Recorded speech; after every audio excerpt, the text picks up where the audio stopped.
bienvenue dans cette nouvelle émission Parcours de vie. Alors, c'est vrai que c'est mon ami Michel Timon qui présente cette émission, mais il est empêché aujourd'hui, donc c'est avec une grande joie, surtout que l'invité, je la connais depuis fort longtemps et que c'est une dame que j'apprécie énormément. Donc aujourd'hui, je reçois pour vous, dans cette émission Parcours de vie, Madame Ginetta Rémillon, que tout le monde appelle Gigi. Bonjour Gigi, comment ça va? Bonjour Mano, bonjour à tous les spectateurs. Alors, c'est un plaisir de te recevoir dans Azouk Télévision une fois de plus, parce que tu es quelqu'un que j'admire, que je respecte, pour ton parcours de vie justement. Et je ne savais pas un jour que j'aurais eu à parler de tout ça avec toi. Alors, tu es foyalaise, tu peux nous en dire deux mots? Tu es vraiment foyalaise ou tu es venue à Fort-de-France après? Non, je suis foyalaise, née à Redoute. Oui. Née à Redoute. Loin des studios de Zouk, oui. Ouais, née à Redoute et quartier où j'ai passé une grande partie de mon enfance et de mon adolescence. D'accord. Tu as fait tes classes où? Qu'est-ce que tu as fait comme parcours scolaire? Alors, ma mère est institutrice à Mout. J'ai commencé à Mout. À Oudomout. Ensuite, je suis allée au Théâtre-Saint-Ville parce que, comme tu le sais, les Rémillons, le fief des Rémillons, oui, c'est quand même le Théâtre-Saint-Ville. Après être sortis du François, ils sont venus habiter au Théâtre-Saint-Ville. J'ai fait ensuite le collège Cassien-Sainte-Claire, qui n'existe plus. Enfin, si, il existe maintenant, il a été transféré du côté de la Joyau. Et l'actuel emplacement a été remplacé par le collège Julien-Nicolas. Et donc après mes années collège, le lycée Schellcher et après les études à Montpellier pour revenir en Martinique 2 ans après parce que mon pays me manquait trop et que j'étais vraiment pas bien là-bas. Tu n'aimes pas trop le froid? J'aime pas trop le froid et puis mon pays me manquait, mon soleil, mes coutumes, mes traditions, la chaleur, ma famille. Oui. Et j'étais vraiment malade. Je faisais des crises de spasmophilie, chose que j'avais jamais connue de ma vie. Et les médecins en France ont dit à mes parents, écoutez, faites rentrer votre fille parce qu'elle ne sera jamais bien en France, quoi. Alors, quand tu étais au lycée Schellcher, à l'époque, enfin, je ne sais pas, j'ai quelques années de plus que toi probablement, mais le lycée Schellcher était réservé à une certaine catégorie de la population martiniquaise. Est-ce que tu as eu à subir ce truc? C'est vrai qu'on le sentait encore un peu, surtout qu'il y avait M. Boudin qui était proviseur, qui était très, très strict et tout. On n'avait pas le droit de faire grève, voilà. Et puis c'est vrai qu'il y a le passé historique du lycée Schellcher, qui a vu voir beaucoup de grands hommes politiques, poètes et tout ça. Dont Aimé Césaire. Donc c'est vrai que c'était les meilleurs de la classe qui pouvaient aller au lycée Schellcher. C'est ça. Et c'est vrai que ça avait un petit côté gênant pour certaines personnes parce que ça ne voulait pas dire forcément que c'était les meilleurs qui y allaient. C'est clair. Le filon. Oui, c'est une question de filon. Voilà, il y a ça aussi. Mais à l'époque, donc, le lycée technique qu'on appelait, c'était le lycée technique et le lycée de jeunes filles, le lycée de Bellevue, ne déméritait point du tout au niveau des résultats du bac, du bac. D'accord. Alors, Ginetta Rémillon, forcément, ça parle aux gens qui nous écoutent là aujourd'hui sur Zouk Télévision. C'est une grande famille de musiciens. Tu as dit qu'ils sortaient du François et ils sont venus à Théâtre-Saint-Ville, mais on peut les citer, certains d'entre eux. Charles Rémillon, qui chante et qui joue au steel pan. Il joue du steel pan. Marcel Rémillon. Le groupe Fratresse, le groupe de salsa, très connu. Il y a Chantal, la sœur de Charles aussi, qui joue du steel pan. Il y a Serge Rémillon, qui était guitariste, qui a joué avec Timothée Hirel, entre autres. Serge Rémillon, Voilà, et puis il y a tous les cousins-cousines qui, forcément aussi, tradition oblige, ont appris à jouer d'un instrument, puisque déjà à l'époque, ma grand-mère, donc la mère de mon père Rémillon, elle jouait de la mandoline à l'époque. Donc ça s'est transmis de génération en génération. Et j'ai envie de dire que si on pas qu'à jouer un instrument, il faudrait au moins apprendre à jouer électrophone. C'est ça. Alors, c'est bien beau de parler de la musique avec tous les Rémillons, mais aujourd'hui, celle que je reçois, Eh bien, elle a appris à faire du piano pendant une dizaine d'années. D'ailleurs, on a une très très belle photo que Manuela va nous montrer. Chabine derrière son piano, cheveux courts, lunettes. Ouais, ouais. C'était à ta demande, c'est ce que tu voulais faire? C'est pas l'instrument que j'avais choisi au départ. Quand mes parents m'ont demandé de quel instrument je voulais jouer, puisque comme je t'ai dit, c'était presque un passage obligé. Hein. Bien sûr. Tu t'appelles pas Rémillon si tu joues pas d'un instrument de musique. Et j'avais choisi éventuellement sans grande conviction la guitare parce que je trouvais pratique de pouvoir emporter sa guitare n'importe où, alors qu'un piano, on peut pas le faire. Oui. Et bon, j'avais déjà dans ma famille des gens qui jouaient du piano, donc mes parents n'ont pas vraiment tenu compte de mon choix et m'ont dirigé vers Madame Vatran, à l'époque, très bon professeur de piano qui avait déjà enseigné à la sœur de mon père et à d'autres membres de la famille. Et qui m'a dirigé vers le grand classique. Donc, oui, Chopin, je connais. D'ailleurs, c'est mon auteur préféré. Beethoven, Boléro de Ravel, tout ça, je connais. Mais elle m'a toujours empêché de jouer d'oreille. D'accord. Et c'est un gros problème. Ouais, je suis lectrice. Mais c'est vrai que si on est entre amis, là, on fait un bœuf, on me dit, bon, allez, fa dièse mineur. Je sais pas. Je sais pas. Si j'ai pas la partition, je sais pas jouer. Donc ça a été quand même mon regret en fait, de ne pas pouvoir comme ça là 3-4 jouer avec des amis. Mais en même temps, j'ai passé de très bons moments aussi grâce à. J'ai découvert un autre univers. Oui. Les grands classiques, les valses de Vienne et tout. J'ai eu l'occasion, à l'époque où j'étais encore lycéenne, de faire des spectacles avec l'école. À l'époque, c'était le CMAC, à Bellevue. Bellevue, voilà. Avec Madame Augier, je crois. C'est ça. Comme ça oui. Voilà, c'est Augiac. Madame Augiac. Augiac, voilà. D'accord. Mais c'est vrai qu'un instrument qui parlait en moi, qui a toujours parlé en moi, ça a été le tambour. Le tambour et les percussions d'une manière générale. J'ai envie de dire que 100 fois ces personnes, que c'est à l'opposé. Piano classique. Ouais. Jouer des valses de Vienne, le Prater de Vienne, tout ça. Et puis... Et tu t'es attiré par le tambour? Oui, le tambour a toujours parlé en moi. C'est quelque chose qui coule dans mes veines, quoi. On ne peut pas expliquer ça, mais on a une attirance. Et aussi timide que parfois puis-je l'être, je sais qu'à l'époque, quand il y avait des sons de tambour à Fort-de-France, près de la Savane, la rue Lamartine, j'oubliais tout, hein. Je me lançais, je dansais, je jouais avec eux. C'était vraiment... j'étais presque en transe, quoi. Et c'est vrai, quand tu as une allure sportive, j'ai toujours connu avec une allure sportive. Alors, le tambour, c'est aussi le 22 mai au rond-point du Vietnam. Qu'est-ce que tu y allais? Alors, oui, j'y allais. Oui. J'y allais. De temps en temps, je faisais un petit son. Mais maintenant, j'en joue beaucoup moins parce que la position assise me convient moins. J'ai mal aux épaules, mal au dos. C'est d'ailleurs pour cela que je suis passée à un autre instrument qui s'appelle le frottoir. Oui. Voilà, qui est plus léger à porter. Avec ça, Voilà, donc c'est cet instrument que j'ai découvert à la Nouvelle-Orléans, qui est l'instrument de base de la musique cajun. Donc, il est très léger à porter, on se porte sur l'épaule comme ça, et je peux tourner, virer, danser, faire ce que je veux. Alors, pourquoi le frottoir? Pourquoi ce nom? Ça sert à quoi? Au-delà de l'instrument, je sais de quoi il s'agit, mais pourquoi ce nom? Alors, en anglais, cet instrument s'appelle le washboard. To wash, c'est laver, et board, c'est la planche. Donc, c'est la planche à laver qu'utilisaient à l'époque nos grands-parents, arrière-grands-parents. Il ne faut pas oublier qu'en Louisiane, il y a un grand passé esclavagiste aussi. Donc, on a un petit peu les mêmes coutumes. C'est d'ailleurs pour ça qu'en Louisiane, il y a eu des universités sur le créole. Enfin, il y a pas mal de choses qui nous rapprochent d'eux. D'accord. Et donc, à l'époque, ils utilisaient cette planche, tout comme nos arrière-grands-parents, à la rivière pour laver le linge. C'est ça. Donc, c'était une planche qui existait en bois. D'ailleurs, le frottoir, un instrument de musique, existe aussi en bois ou en métal.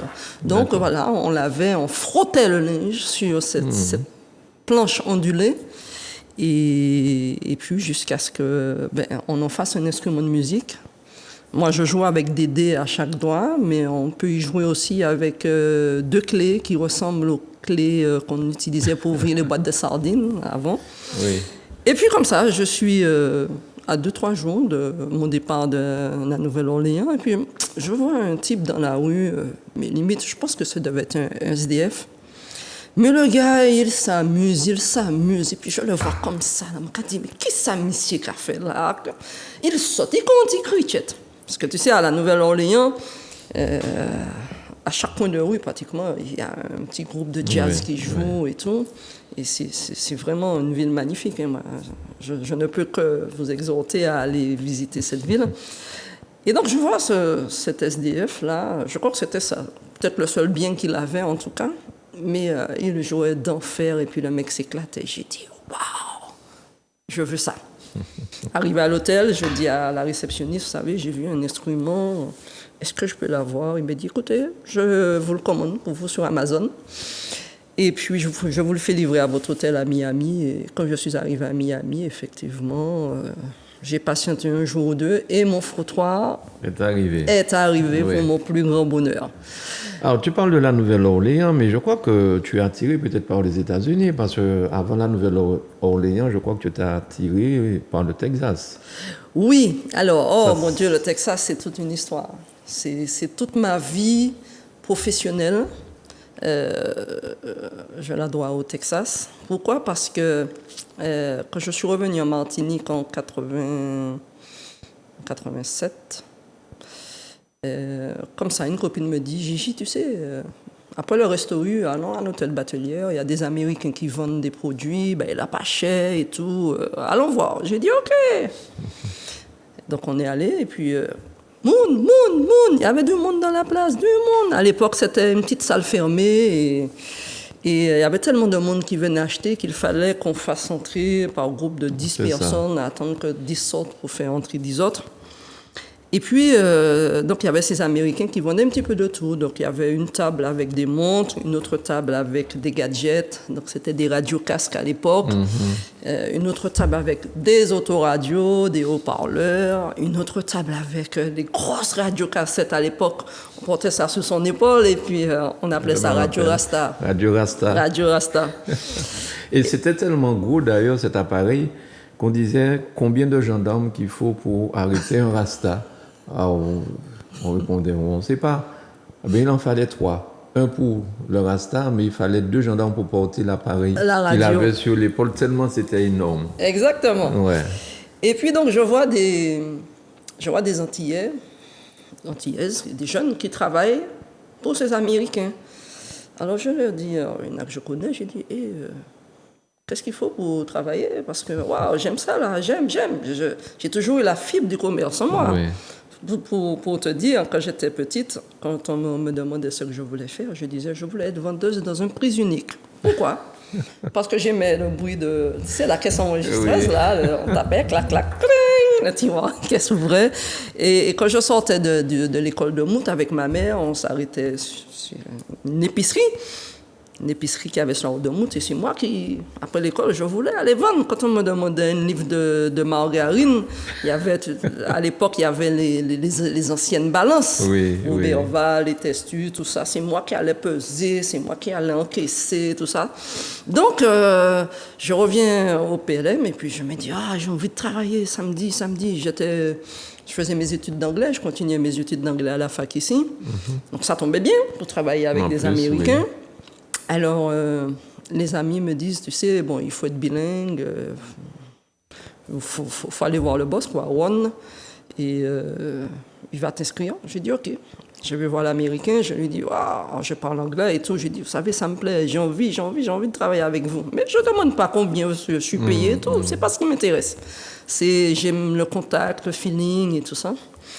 Le mec, il me regarde, il sort de sa poche une liste, il me montre la liste. Grande comme ça, il me dit, vous savez, il y a déjà tellement de gens qui se sont inscrits que je ne prends même pas la peine de prendre votre nom parce que voilà, on a des gens potentiels déjà. On dit OK. Je continue, je fais un tour. Plus je regarde ce qui se vend, plus je me dis, j'aurais aimé travailler. Je retourne le voir. Je retourne voir Ron avant de partir. J'ai dit, je suis désolé d'insister, hein, mais j'ai vraiment envie de travailler avec vous. Et le mec, il me regarde comme ça, longuement. Et tu sais, l'Américain, il est comme ça. Il aime sentir l'envie, tu vois, que tu as la niaque. Il ressort sa liste, il met mon nom tout en bas de la page, et puis il met une astérix à côté de mon nom. Le mois d'après, le gars m'appelle. Je suis passé devant peut-être 30 candidats. Il me dit, ouais, j'ai envie de faire un essai avec vous. J'ai dit, OK. Mon père était regardé si Monténico, les campus, tout ça. Je suis allé. On a bossé ensemble. Il a vu que j'avais beaucoup de capacités. Il m'a donné chaque fois un peu plus de responsabilités au sein de son entreprise, jusqu'à ce que je sois vraiment presque titulaire de mon poste. Mais à l'époque, je touchais 10 francs de l'heure. C'est ça. 10 francs de l'heure. Et j'ai été opéré. Après, j'ai subi une intervention. Je suis allé le voir. J'ai dit, je suis désolé, je viens de commencer le boulot avec vous, mais il faut que je me fasse opérer. Je ne pourrai pas être là le mois prochain. Je suis embêté. Il me dit, Gigi, t'inquiète. Va, prends soin de toi. Quand tu seras en forme, reviens-nous. Ta place, elle est là. Et effectivement, je suis revenu. J'ai bossé avec lui. Et quand il est parti au Texas, parce que c'est un Texan, mais un vrai de vrai, Texan hors la loi. Ah oui, c'est vraiment hors la loi. C'est le vrai cowboy avec son chapeau Stetson, ses bottes Santiago et ses revolvers partout. Hein. Quand on était ensemble, il avait toujours, pour assurer sa protection et ma protection, parce qu'on partait commander beaucoup de marchandises, il avait son revolver dans ses bottes, un autre revolver là. Et il m'a formé. Et vraiment, je remercie vraiment l'univers de m'avoir mis sur sa route, parce que, tu sais, aux États-Unis, c'est oui ou non, quoi. Il n'y a pas peut-être. Le système français, on est là, on tergiverse, machin. Oui, mais on ne sait pas, on voudrait bien. Aux États-Unis, il n'y a pas ça. Surtout chez les Texans, là, c'est oui ou non. Tu veux de la marchandise, c'est cash and carry. Voilà, tu payes et tu n'emmènes pas ni affaires. On va voir pour le règlement. Voilà. Et donc, j'ai été formaté par Ron. Ce style de business. Voilà, ce style de business et cette façon de penser, cette façon de diriger et toujours aller de l'avant. Toujours aller de l'avant. Tout chamboulé. Dieu seul sait qu'on m'a mis des bâtons dans les roues. Hein. Quand j'ai repris l'entreprise après 6 mois, j'ai fait ma première vente à l'hôtel La Batelière. Le premier jour, avant que je n'ouvre Mano, j'ai eu la répression des fraudes. Alors, je suis un petit peu étonné. J'ai dit, mais qu'est-ce qui se passe? Il dit, oui, on est venu parce que on nous a dit que vous vendez à très bas prix. J'ai dit, oui, et c'est pas interdit. Oui, mais vous comprenez, les commerçants de la Martinique ont un gros manque à gagner chaque mois pendant pratiquement une semaine. C'est difficile pour eux et tout. OK, ils ont vérifié, j'étais en ordre. Tout était en ordre, sauf que quand même, ce type de vente s'appelle la vente au déballage. Et que moi, j'étais enregistrée comme commerçante sédentaire. Donc, mais ils ont bien compris que je débutais, que je n'avais pas cette notion, ils ne m'ont pas verbalisé. Le lendemain, je reçois la visite de la douane. Contrôle douanier. Oui, je te dis, on m'a toujours mis des bâtons dans les roues. Alors là, je crois comprendre qu'apparemment, je fais rentrer le bateau directement qui accoste sur le quai de la Batelière et je décharge ma marchandise sur le quai. Ça passait par la douane. Ça passait par la douane. C'est pour ça que je peux vendre pas cher. OK. Ils se rendent compte que toutes mes déclarations sont bonnes et due forme, il n'y a pas de problème. Le troisième jour, évidemment, j'ai la gendarmerie. La gendarmerie, j'ai dit, 3 jours de suite. 3 jours. Services fiscaux, douane et la gendarmerie. totale. Bon. Et là, tu t'accusais de quoi, cela?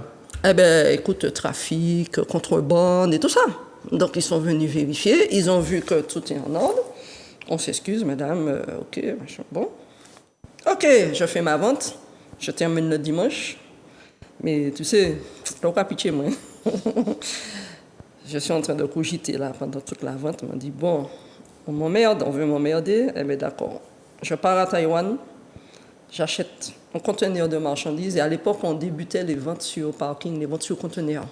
faisait les pneus, vente sur conteneur. Je Ouais. me dis, je vais faire vente sur parking, vente sur conteneur, je vais aller à Taïwan.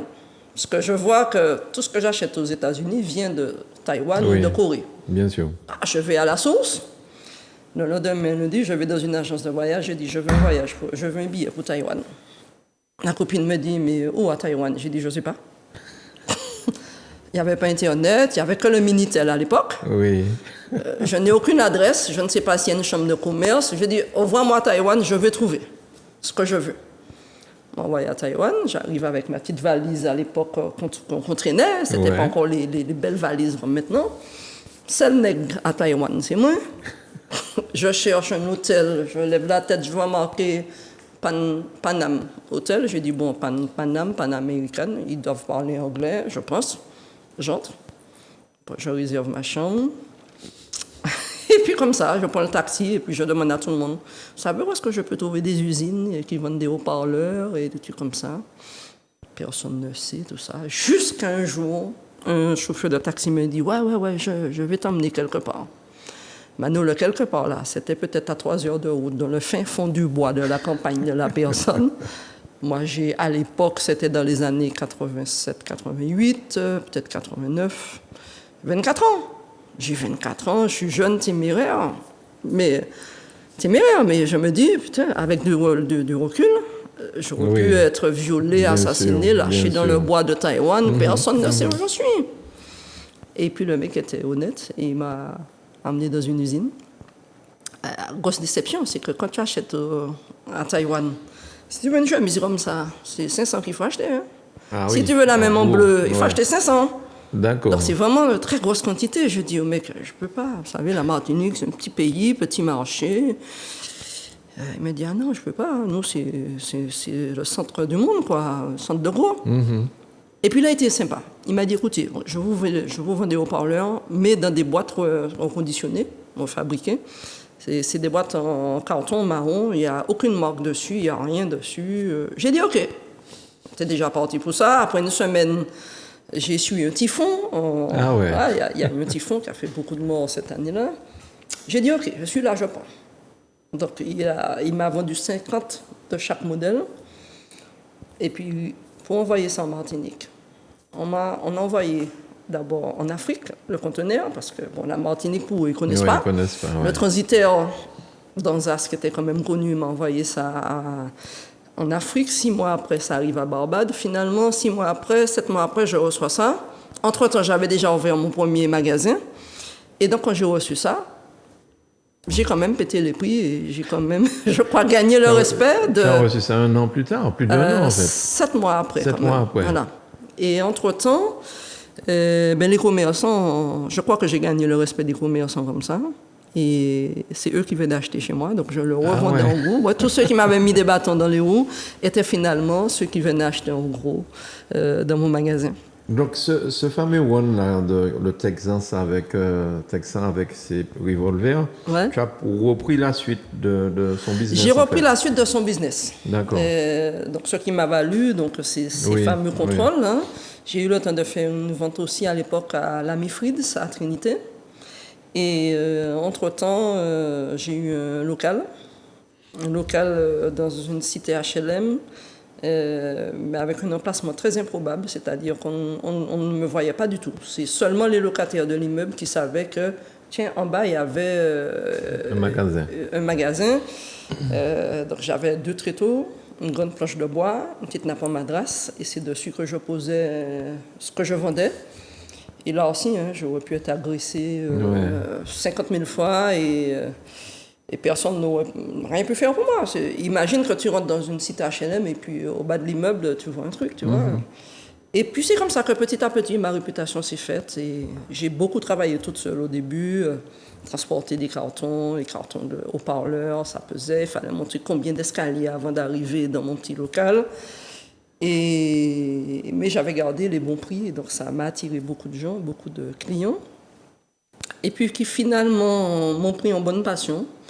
Et j'ai dû quand même faire ma place hein, en tant que femme dans ce métier de l'automobile, du son, qui est quand même un peu macho. Particulier, hein. C'est particulier. Donc, il a fallu que je prouve que je connaissais mes produits, que je savais conseiller en fonction de telle ou telle voiture. Mais ça a été une bataille quand même. Hein. Toute ma vie, ça a été des batailles comme ça. Et puis, petit à petit, j'ai changé de local, j'ai changé d'emplacement, j'ai essayé d'améliorer les emplacements. Et j'ai eu jusqu'à 4 magasins en même temps à gérer. D'accord.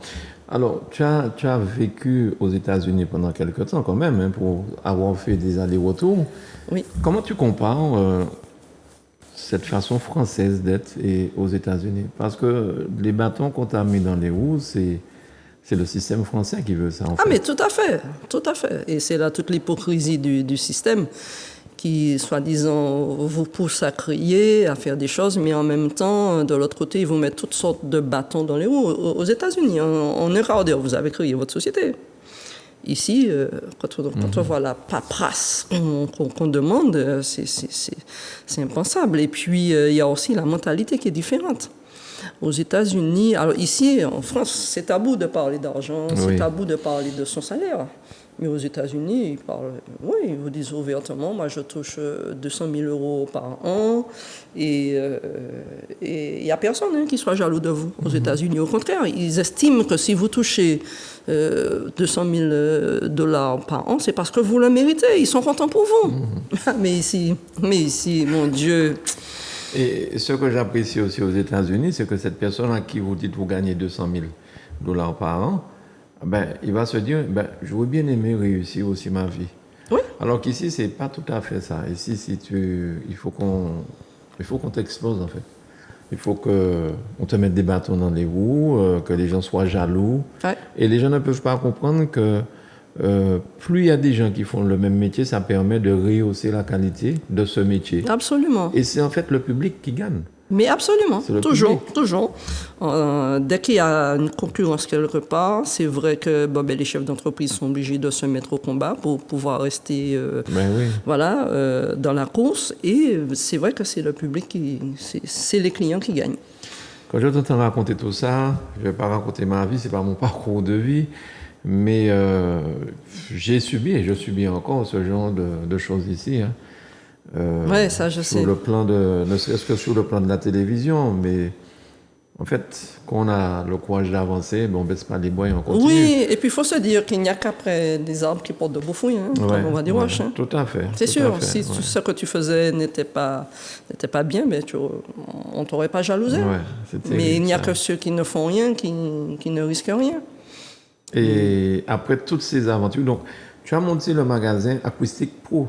Oui, ça a été la dernière structure que j'ai montée. J'ai exercé sous différents noms. Donc, tu es chef d'entreprise depuis quel âge, en fait? Depuis l'époque de Ron, tu avais 24 ans? Ah ouais, j'avais 24 ans, facilement. 24 ans, 24, 25. Donc, j'ai toujours été chef d'entreprise toute ma vie. C'est vrai que je me vois difficilement travailler pour quelqu'un parce que, de par ma formation... grâce aux Américains. Je suis quelqu'un qui va de l'avant et j'aime oser, j'aime prendre des risques et j'ai toujours une longueur d'avance, voire 2 longueurs d'avance. Alors c'est vrai que ramener ici, parfois ça m'a valu quelques déboires. Un truc tout simple. À l'époque, je vendais le 3e feu de stop qu'on mettait à l'arrière. Et beaucoup de chauffeurs de taxi achetaient ce 3e feu. C'était un peu cher, hein? Une centaine de francs à l'époque. Mais seulement, ceux qui achetaient ce 3e feu de stop étaient verbalisés. Ah ouais? Oui, parce que c'était pas... Encore dans la nomenclature. Alors que maintenant, c'est obligatoire. Donc si tu l'as pas maintenant, tu es verbalisé. Mais à l'époque, quand je le vendais, si tu l'avais, tu étais verbalisé. Donc tu vois, cette longueur d'avance que j'avais, parfois pouvait être... Oui. Mais ça me fait penser, lorsque j'ai eu ma première voiture à 18 ans, le rétroviseur extérieur, tu te faisais verbaliser si tu avais un rétroviseur extérieur? Non. Ouais, j'ai vécu ça. J'ai vécu ça en allant au lycée de Trinité, tout ça, j'ai vécu ça. J'ai été arrêté, verbalisé pour ça. Alors après, c'est devenu obligatoire. Voilà, tu vois, mais c'est ça le côté ahurissant du système français, tu vois. Quelque chose qui a fait ses preuves déjà depuis bien longtemps. Aux États-Unis, ils avaient constaté que ce fameux troisième feu de stop réduisait de plus de 50% les accidents, choc à l'arrière et tout. Mais les Français sont toujours là à dire on observe nos voisins européens, on regarde comment ça se passe en Allemagne, en Angleterre. Mais c'est ça devant la France depuis longtemps. Mais la France observe, machin. Et puis finalement, 10 ans après, 20 ans après, ils se réveillent. Et puis ils découvrent que ben voilà, c'était une bonne idée. Mais on est déjà en retard. Il y a autre chose aussi à la Martinique, qu'on n'aime pas les chefs d'entreprise. Parce qu'on assimile, j'ai l'impression souvent que les chefs d'entreprise, ce sont des filous, des voleurs, des ceci, des cela. Et je ne sais pas si tu as remarqué, à la Martinique, sur le plan politique, je connais qu'un seul chef d'entreprise, de mémoire, je parle de maintenant ce que je sais, qui a quand même, je parle de Yann Monplaisir, qui a des sociétés et qui s'est lancé en politique. Et qui fait un très bon travail, me semble-t-il. Je ne suis pas Joseph. Mais écoute, moi je suis Joséphine d'adoption. Quelque chose d'extraordinaire à Saint-Joseph. On a vu les changements. Il y a un changement. Terrible. Il y a un changement. Et moi je me dis, ce monsieur qui a tant d'employés, qui a fait des choses pour avancer, ben il sait quand même peut-être mieux que certaines personnes qui n'ont fait que la politique, ce que c'est que... Ouais. Il y a des employés à payer, il y a des gens à payer, il faut travailler. C'est ça. Et ça, j'ai l'impression qu'à la Martinique, enfin, le système français, chef d'entreprise, ça c'est beaucoup bizarre. C'est-à-dire que dans l'esprit de beaucoup de gens, et d'abord des employés, si t'es patron, t'es riche. Ouais. Donc, on va te péter. Ouais. Ok, on te pète, on va te voler une autoradio ou un haut-parleur, ben c'est pas grave, pour l'argent qu'il a fait, et ben ni business ça. Mais ceux qui ne savent pas, c'est qu'il y a beaucoup de charges à payer, beaucoup de taxes, et puis il y a une charge émotionnelle. Il y a un investissement humain. Parfois, on ne dort pas le soir parce qu'on se dit il y a la TVA qui va arriver là, comment je vais faire pour payer ça. L'employé, lui, il vient, il touche son salaire, il s'en fout. Il ne sait pas si le patron a pris de sa poche, tu vois, pour pouvoir le payer. Il a droit à ses congés payés. Le patron n'a pas droit à des congés payés. Mais si demain matin, toi, en tant que patron, tu as acheté un petit bout de terrain, tu as fait une maison, ben, c'est là que la jalousie commence, tu comprends? Et c'est ça qui est terrible. Et quand j'ai laissé mon activité en 2018, j'ai proposé à tous mes employés de reprendre le magasin. Je leur ai dit, écoutez, je veux venir vous donner un coup de main. Gratuitement, reprenez l'activité. Il y a... Acoustic Pro, tu parles d'Acoustic Pro. Oui, Acoustic Pro. C'était une activité où il y avait encore ça fonctionnait fort. Mais ça fonctionnait fort. Spécialiste de l'autoradio, des haut-parleurs, de tout ça. De l'alarme, les vitres teintées et tout. Avec les voitures qui roulent, il y aura toujours du boulot pour réussir. Mais il n'y en a pas un qui a osé reprendre. Ils n'ont pas osé. J'ai dit, mais les gars, enfin, t'écoutes patron. Pas doucine là. Non, ils ont préféré toucher les acidiques, machin, en attendant de trouver un emploi et de se faire embaucher encore. Bon, alors moi, j'ai toujours eu des employés formidables. Hein. Je ne vais pas leur jeter la pierre. Mais c'est vrai que... Le pas. Non, ils n'ont pas osé franchir le pas, ils n'ont pas voulu prendre des risques. C'est pour ça qu'on dit qu'un patron restera toujours un patron. Hein. Il faut savoir prendre des risques pour être patron. C'est pas tout le monde qui peut être patron. Tout à fait. Dans la vie, il y a des meneurs, il y a des menés, il y a des bergers et il y a le troupeau. Alors, tu n'as pas fait que le commerce, Gigi. Tu as été aussi championne sur le plan sportif. Tu as fait parler de toi. Tu as reçu des médailles, tu as des titres de championne. Oui, alors mon père, Félix Rémillon Feu, qui était aussi bien musicien, parce qu'il a commencé par la guitare, puis la clarinette, le saxophone, a été aussi un champion dans sa catégorie, champion de voile. D'accord. Donc c'était vraiment... Bon, il a été un grand champion et il nous a inculqué aussi dès le plus jeune âge la pratique du sport. Donc on nous a donné le choix. Au début, j'ai commencé par le judo avec mes deux frères. Et puis après quelques mois, ils ont laissé tomber parce qu'ils voyaient que celui-là, c'était des mille épaules, il avait mal chuté et tout. Oui. Donc à ma grande tristesse, j'ai dû laisser le judo, mais que j'aimais beaucoup. Et puis, à partir de ça, j'ai pratiqué plusieurs sports, notamment à l'école. C'était ma discipline préférée, l'éducation physique. Donc, j'ai fait du handball, du volleyball et tout, de l'athlétisme. À l'époque, j'avais Emma Sulter comme professeur d'éducation physique. Et puis ensuite, voilà, j'ai découvert le tennis de table comme ça, à l'âge de 14 ans. Et ça a été la discipline dans laquelle j'ai excellé. Et donc pendant plusieurs années, j'ai joué. Apparemment, j'avais un très bon niveau et la Ligue a jugé bon de me faire jouer qu'avec les hommes. D'accord. Qu'avec les hommes, ce qui fait que j'ai pu vraiment vite progresser et j'ai eu beaucoup de titres, j'ai collectionné. Je pense être la plus titrée en Martinique, dans la discipline du tennis de table, aussi bien en Martinique qu'aux Antilles-Guyane et au dom-tom, parce que j'ai été médaille bronze des dom-tom.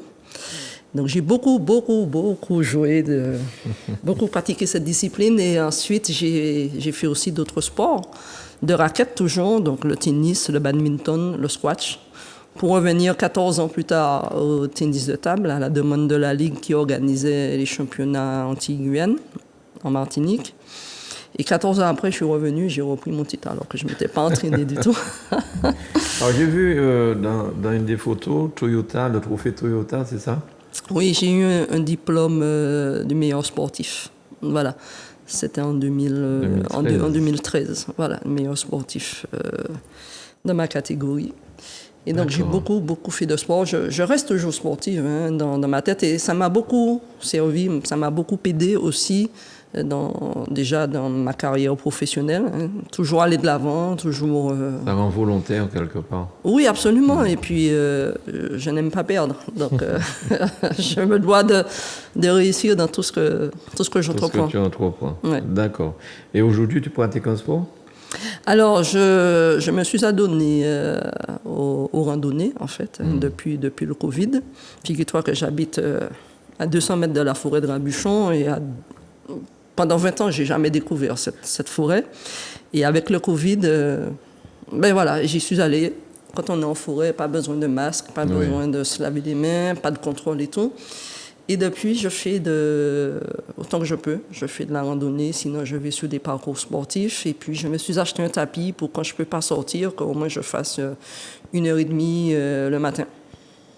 Voilà, il faut s'entretenir. Tous les matins? Autant que je peux, au moins 5 fois par semaine quand même. D'accord. Voilà, il faut s'entretenir.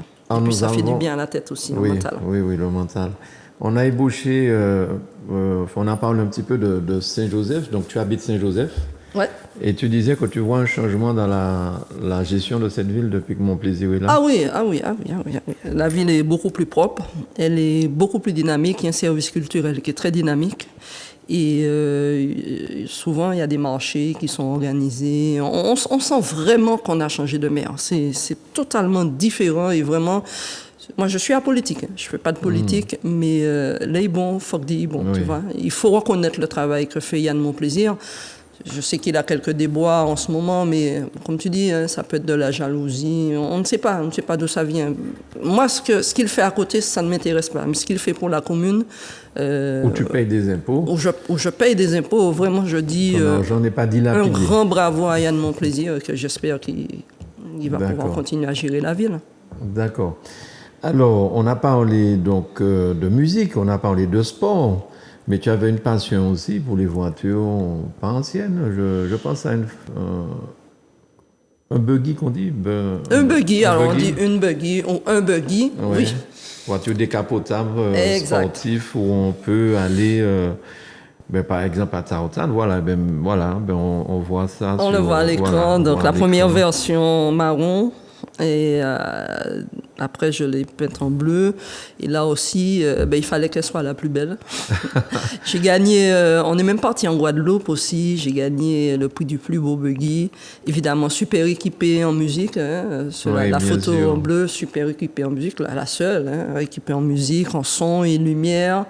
À l'époque, on mettait les néons qui clignotaient sur les voitures et tout, très customisé. Et elle a une particularité, ce buggy, qu'on va peut-être dévoiler là pour ceux qui ne le savent pas. C'est ce buggy qui a participé au clip de Jean-Michel Routet. Ouais. Pays à Bondier. Pays à Bondier, c'était du côté de Tartane lorsqu'on a réalisé ce clip. Et quand je t'ai appelé, tout gentiment, comme d'habitude, tu m'as dit « Ok, tu es venu avec ce véhicule ». Et ça nous a permis de faire quelques images. Ouais, de très belles images. Ouais. Qui continuent à être diffusées sur Zouk TV. D'ailleurs, quand j'ai revu Jean-Michel dernièrement, Jean-Michel Rotin, je lui ai reparlé de cette époque. De cette époque, on a regardé le clip à nouveau. Et tu es fanatique de voitures jusqu'à maintenant? La vitesse, tout ça? Alors, pas spécialement la vitesse, mais j'ai toujours aimé les belles choses et j'ai toujours aimé customiser ce que j'ai. Et j'ai eu une moto aussi, hein. Alors j'étais un petit peu trop fainéante pour passer le permis moto. Et donc j'avais acheté une Honda Rebelle. Déjà j'aimais le nom Rebelle parce que ça te représente bien. Voilà. Et une très belle moto que j'ai repeinte en bleu et que j'ai customisée style Harley Davidson. Donc tout le monde pensait que c'était une Harley Davidson. Alors que bon, c'était une modeste 125 cm3. Oui. Et voilà, j'ai toujours aimé un petit peu. Je suis un petit peu aussi garçon marié. Hein. Oui. J'ai 2 grands frères, pas de sœurs, donc toujours été élevé avec mes cousins, mes frères. Donc voilà, pas ni dormi, tu n'as pas le droit de pleurer, faut pas t'alarmer, faut pas t'attrister. Non, c'est. Mais cette moto, tu conduisais pas sans permis, c'est-à-dire ton permis voiture te permettait de conduire. Voilà. Une 125 à l'époque. Voilà, une 125 cm3. Et voilà, je l'ai gardée jusqu'à ce que je la donne à un ami commun que nous avons, qu'on appelle à Ticolibri.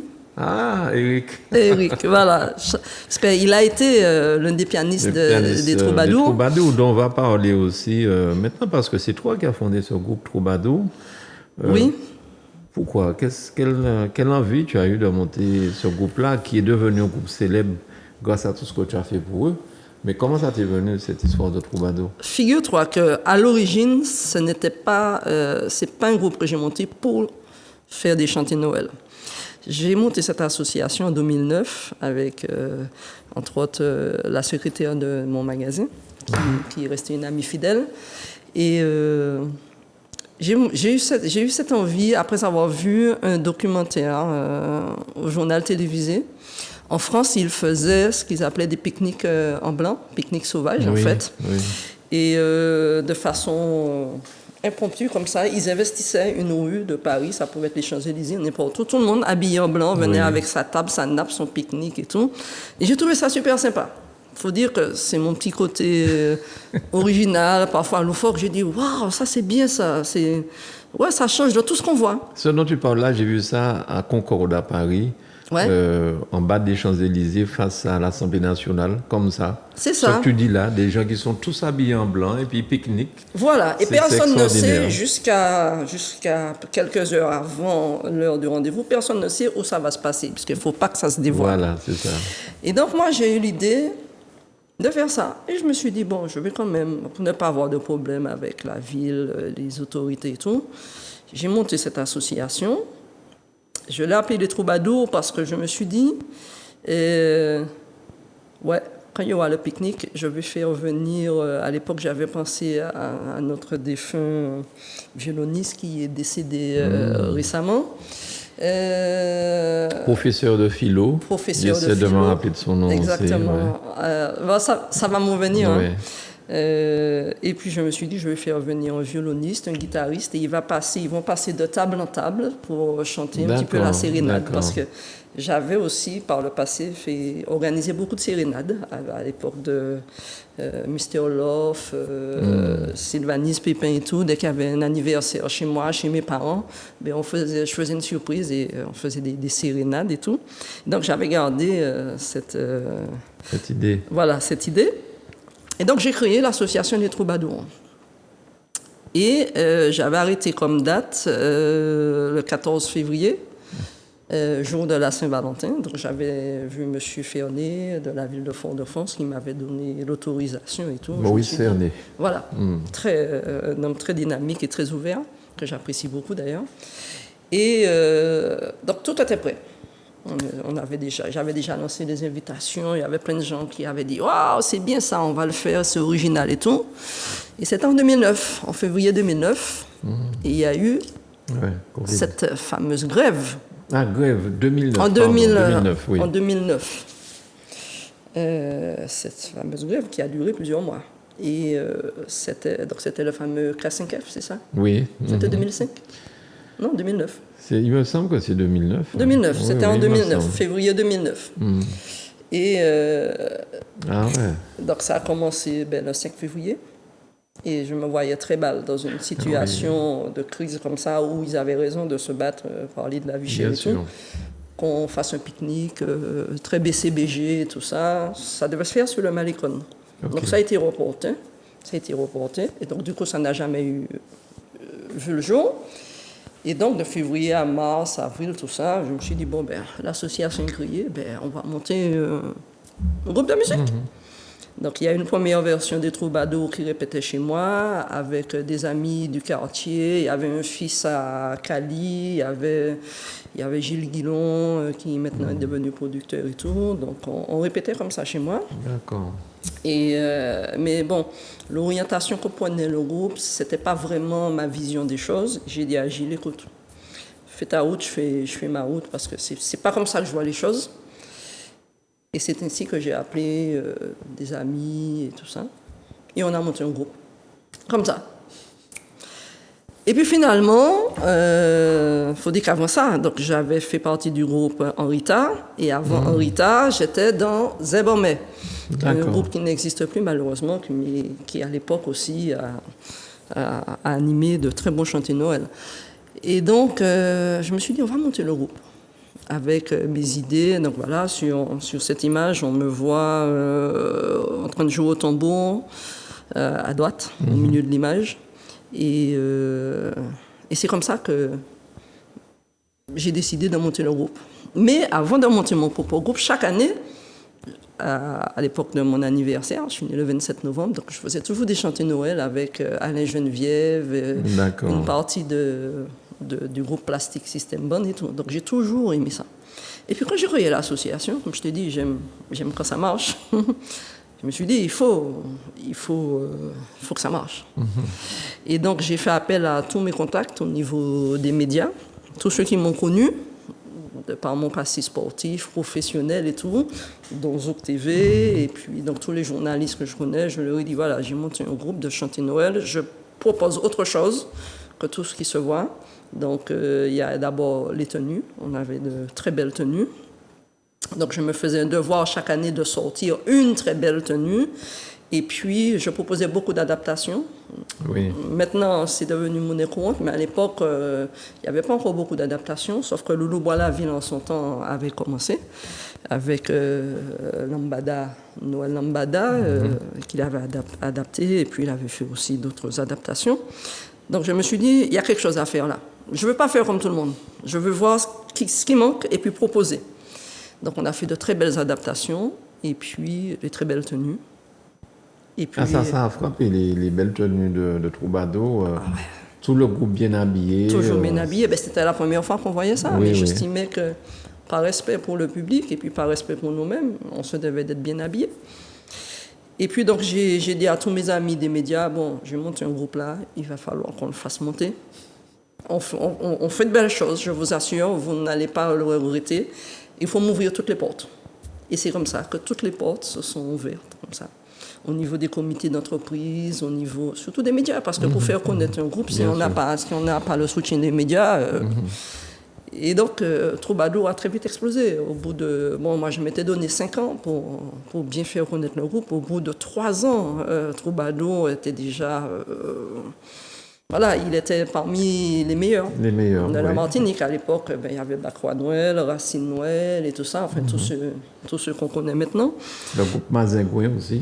Mazincoin, oui. Mais voilà, mais il n'a pas duré très longtemps, malheureusement. Mais voilà, donc Troubadour, ça a été pour moi une très belle aventure. Et après, je me lasse un peu vite. Dès que j'ai fait, je me lance tout le temps des défis dans ma vie. Voilà, je me dis, bon, une fois que tu as fait ça, laisse ça faire autre chose. Et en 2018, j'ai pris 3 grandes décisions, j'avoue, qui ont changé ma vie. La première a été d'arrêter avec mon magasin. Donc j'ai dit, bon, c'est bon, j'arrête. Parce que dans ta vie, à un moment donné, il faut avoir le courage de prendre les décisions et de déposer sur la route, même difficile, mais déposer au bord de la route ce qui t'empêche d'avancer.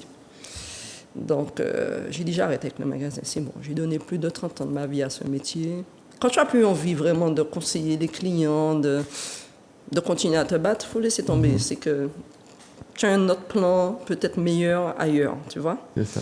Donc, la première décision a été de laisser le magasin. La deuxième grande décision qui m'a fait du bien, c'est de laisser Troubadour, officiellement, parce que j'avais déjà 2 ans auparavant passé la main, mais ça ne s'était pas bien passé. Il y a d'abord eu Charles, mon cousin, qui a essayé de reprendre la présidence. Mais ce n'est pas un homme d'action, ce n'est pas quelqu'un de suffisamment responsable. Donc, à cette époque-là, Troubadour était au bord de l'explosion. Donc, j'ai été très sollicité pour reprendre en main l'association, que évidemment j'ai refusé parce que dans ma tête, j'étais déjà parti. J'étais déjà parti, je ne voulais plus. Donc, je suis resté 1 année de plus parce que c'est Jefferson qui a repris. Jefferson, c'est le chanteur. C'est le chanteur, qui est chef d'entreprise aussi d'ailleurs. Comme quoi, il faut quand même de tempérament pour pouvoir un certain tempérament, un certain dynamisme pour mener une association. Et puis, voilà. Et puis après, je suis parti en 2018. Donc, j'ai officiellement donné j'ai envoyé le petit WhatsApp pour dire que c'est bon, je partirai sur la pointe des pieds. Maintenant que Troubadour est grand, il peut voler de ses propres ailes. Puis la troisième grande décision que j'ai prise, qui m'a fait un bien énorme, c'est de mettre un terme à ma relation conjugale qui était devenue toxique et qui m'empêchait aussi d'aller de l'avant. Donc ces 3 grandes décisions que j'ai prises en 2018 ont radicalement changé ma vie et ça m'a permis de faire autre chose aussi, notamment m'occuper de mes parents vieillissants, mon père qui est décédé 2 ans après et ma mère qui vit avec moi maintenant. Et donc je me rappelle, tes parents, tu t'es venu nous voir et tu avais organisé une croisière. Enfin, tu as participé à une croisière avec tes 2 parents. Exact. Je me rappelle de ça. Oui, on avait découvert déjà la maladie de mon père et avant son opération, on s'est dit, maman et moi, on va se forger des souvenirs avec papa. Et donc, on a fait cette croisière. Alors, mon père qui me disait, mais qu'est-ce que ça m'a fait en bateau? C'est pas moi qui amène les bateaux. Toute ma vie, j'ai été skipper. Et puis, tu me dis, on va faire une croisière et tout. J'ai dit, mais si, papa, tu vas aimer. Et il a adoré. Il a adoré. On avait une cabine avec balcon et il adorait voir les manœuvres. Faisait le bateau, l'accostage et tout. Très gentil, ton père. Oui. Tes 2 parents, de toute façon. Oui, c'est vrai. C'est vrai. Mais alors, mon père, il m'a beaucoup inculqué aussi ce côté agis, vas-y, prends des risques, on est là. Si tu tombes, voilà, tu sais pas maman. Il m'a poussé aussi dans mon métier. Et c'est un homme très sage, très, très philosophe. C'était peut-être le moins connu des musiciens, comme j'ai coutume de dire. Chez les Rémillons, c'était peut-être le moins voyou, le moins vagabond. C'était celui qui il travaillait bien, il était au lycée Shelcher et tout. Il partait 4 ans dans la rue. C'est un homme responsable. Et il m'a inculqué aussi ce sens des responsabilités. D'accord. Mais depuis 98, c'est ça, tu m'as dit, les 3 décisions? 2018. Il y a 5 ans. Donc depuis 2018, qu'est-ce que tu fais aujourd'hui? Alors, maintenant, avant de laisser les Troubadours, j'avais déjà créé notre association qui s'appelle Les Mapipi. Et j'ai senti qu'il y avait quelque chose à faire aussi dans le carnaval. Mais quelque chose de différent de tout ce qu'on voit. J'avais pas envie d'avoir un gros papier, ni même... voilà. Donc, j'ai, grâce à ArcelorMittal, fait un très beau char. Un char de carnaval. C'est d'ailleurs le seul vrai char peut-être qu'il y a en Martinique. Un char très solide, très costaud. Et sur ce char, je me suis dit, j'ai pas envie de mettre des travestis. On les voit dans la rue. Et je veux profiter de ce public, de ces dizaines de milliers de spectateurs dans la rue, pour montrer ce qu'on peut faire. Et il y a une année où donc j'ai eu des champions de France, double champion de France, champion du monde de pole dance, qui étaient en Martinique et qui avaient envie de montrer leur savoir-faire. Et donc avec eux, il y avait aussi, d'ailleurs ils sont même revenus 2 ans après, avec d'autres championnes de France. Et pendant tout le parcours, sur ce char qui n'avait pas de toit à l'époque, j'avais réussi à installer une barre de pole dance qui devait faire quand même bien... peut-être 3 mètres de haut. Et pendant tout le parcours, il y avait des démonstrations de pole dance. Et ça, donc ça s'était jamais vu. Le carnaval, donc avec une musique de carnaval bien rythmée et tout. Il y avait même une championne qui est sortie de La Réunion pour venir, pour participer. Et cette année, les Mapipi, le Charles a eu le prix, le coup de cœur du public et le prix du jury parce qu'ils ont estimé qu'effectivement, c'était une belle scène ouverte d'ailleurs. C'était une nouveauté. C'était une nouveauté. Ouais. Et j'ai eu l'occasion de faire intervenir aussi des acrobates. C'était des jeunes du monde. C'était les loups du street. Qui travaillaient sans filet, sans rien du tout, et qui faisaient des acrobaties, qui passaient d'un côté de l'autre du char. J'ai aussi, pendant une année, sensibilisé la population martiniquaise sur le gaspillage alimentaire, parce que via cette association, les Mapipi aussi, j'allais apporter aux SDF à manger. Donc chaque fois qu'il y avait un tournoi de belote, je faisais toujours plus à manger. Et le soir, je partais avec une vingtaine de repas et j'allais donner au SDF. Et grâce à certains hypermarchés qui me donnaient des produits qui arrivaient à la date limite, donc j'amenais à manger pour eux. Et puis, donc j'ai sensibilisé la population en leur disant... Même si on vous dit que c'est périmé là, en janvier 2024, vous pouvez encore le manger 1 mois, 2 mois, 3 mois après. Il y a certains produits qu'on peut consommer encore au-delà de la date. C'est ça. Et là encore, tu vois que j'étais très en avance sur le temps, puisque maintenant, avec la loi anti-gaspi, les hypermarchés sont autorisés à vendre des produits qui arrivent, qui sont périmés bientôt. On a de préemption de ça. Ouais. Mais à l'époque, quel était ce supermarché qui t'aidait? Alors, c'était Isabelle Oyoren, avec les différentes enseignes qu'elle avait, des casinos, maintenant Auchan. Et puis, bon, voilà, on parlait aussi de la jalousie. Certaines personnes m'ont court-circuité à ce niveau-là. Des gens que j'ai aidés, des gens qui... Parce qu'à un moment donné, je n'allais plus dans la rue parce que ça devenait quand même un petit peu risqué. J'étais seule face à parfois des gens qui souffraient de troubles psychologiques, qui pouvaient même m'agresser. Puis je me suis dit, la misère n'est pas seulement dans la rue. Il y a déjà pas mal d'organisations, pas mal d'associations qui s'occupent, dont l'Assise, et d'autres associations qui s'occupent des SDF. Et je me suis dit, il y a des gens aussi qui vivent chez eux, mais qui n'ont pas vraiment les moyens de s'acheter certaines choses. Des gens même qui travaillent, qui peuvent pas gâter les petits-enfants. Donc, je m'étais fait un groupe de mamans qui avaient des bébés en bas âge, parce que je récoltais beaucoup de lait en poudre. Je récoltais beaucoup de yaourts. Et donc, je m'étais fait un petit circuit. Et des gens chez qui j'allais amener carrément les produits, qui m'attendaient vraiment avec vive impatience. Et il y a une personne très indélicate, qui a bien profité de ma générosité, qui m'a court-circuité pour son seul profit, en fait. Donc, m'empêcher de donner aux autres, aux pauvres, entre guillemets, pour tout garder pour elle. Mais bon Dieu grand, bien malin qui ne profite jamais. Quelques mois après, la loi anti-gaspi est sortie et voilà. Donc on ne récupère plus autant de produits qu'avant.